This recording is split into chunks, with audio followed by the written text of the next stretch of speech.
What is the Fed going to do next? How is the housing market? We're going to go over that today. Hello, everyone, and welcome to the Real Estate Daily with the House Heroes. My name is Troy, and every day we go over the best news in real estate, housing, and the mortgage market. If you enjoy these updates on a daily basis, Monday through Friday, please hit and smash that subscribe button. Today is June 19th. Actually, it's not even June 19th. It's June 24th. Wow, where's time going? I spent a whole week in New York City, and now it's kind of a mess. But let's kind of jump right into the news articles of the week.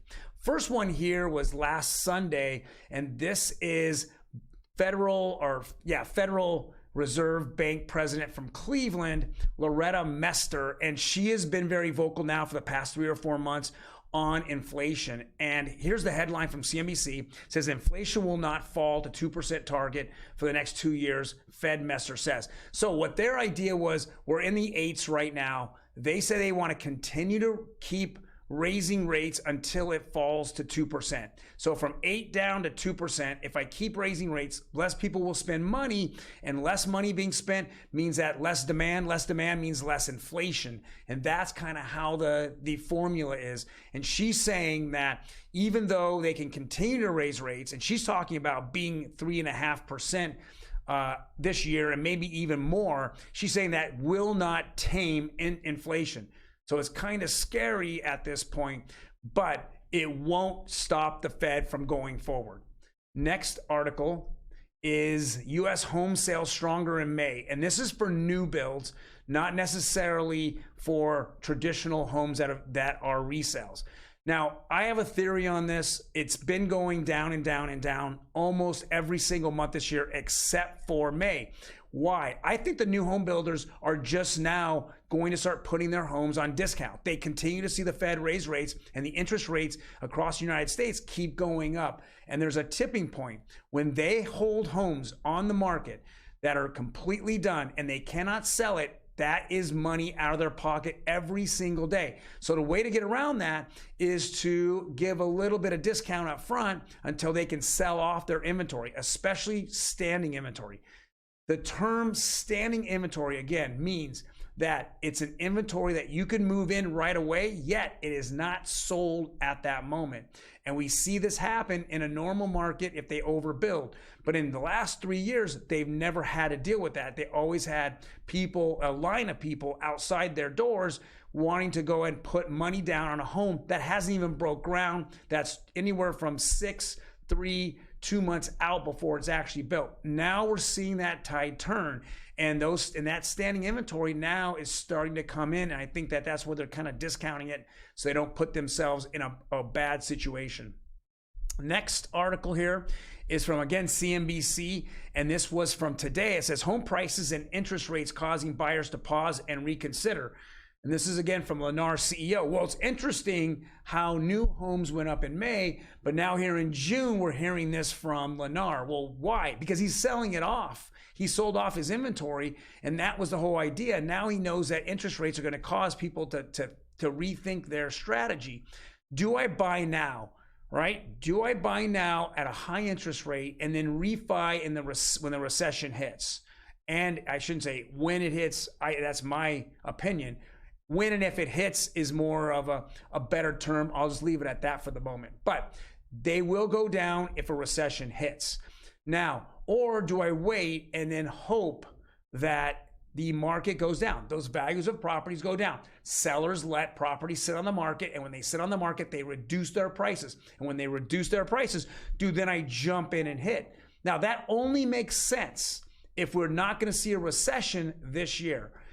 You can be on the sidelines, but you will see the growth of interest rates go up. So that means even though the price of the home goes down and interest rates go up, the payment still is the same. So then you're looking at what I'm paying in rent making the difference, because rent is literally reset every single month, and it's thrown away at the end of the month, and it's reset at the beginning of the month. So if I'm actually losing money every day, every month, on rent, do I go ahead and get in a home today at a higher interest rate and then look at a plan to refi it in the future? Or do I sit on the sidelines and watch and pay my rent and watch the housing market go down and down and down and interest rates go up and then keep that same payment and then hope that somewhere in the future, again, that the recession hits and that we go back to, 3%, 4% interest rates. It's a thought. It's a thought that everyone who is interested in buying a home and is qualified for a home today, that they need to make a decision on. Make sure you have that plan. And the last article here is the interest rates average across the United States. 30-year conventional conforming, it's been going down. We thought for sure it would be in these low sixes, but now it's in the high fives. It's good. We saw a big dip in the 15-year conventional. It's now under 5 for the first time in a couple of weeks. And the 30-year FHA slowly is going down. It's at 5.62. I'm hoping at the moment that we'll see it go down. But guys, always remember, the Fed has been very vocal about a 75-point rate hike in July. I think that everyone is now, we're just in that calm before the storm. We have a lot of data coming out next month and it's not all going to be good. And because of that, we need to see this calm right now so people can enjoy their 4th of July weekend. But if you are serious about buying a house, I'd be out there right now looking at homes, putting offers in, being aggressive. July 4th weekend, which is going to be coming up next weekend. And I know July 4th is actually, I think, a Monday or Tuesday, but I think their celebrations are going to be on that weekend. I think that we're going to enjoy that weekend and then we're going to put our hard hats on and we're going to start seeing a slew of data coming out. Number one, GDP. Number two, we're going to start seeing results coming from the stock market. And I don't think it's going to be as good and rosy as people think it's going to be. It's going to be second quarter earnings. And then we're going to see the Fed come out and raise rates 75 basis points. Personally, I don't think July is going to be a good month. I think that there's too much data and information coming in. And I think that a lot of these companies are going to project after they come out with their numbers. They're going to come out with future, what they think is going to happen in the future. And I think it's all going to be fairly negative going forward. And I think July is going to be a very, very bad month for the stock market as well as the crypto market. And I think it's for the mortgage market and the real estate market for the same. But we're going to find out. We always have that hopium.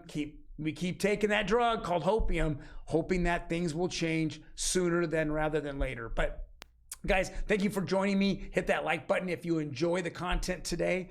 Otherwise, if you have any comments, please leave them in the comment section. I'm more than happy to answer them for you. You guys have a fantastic day, and I will see you on Monday.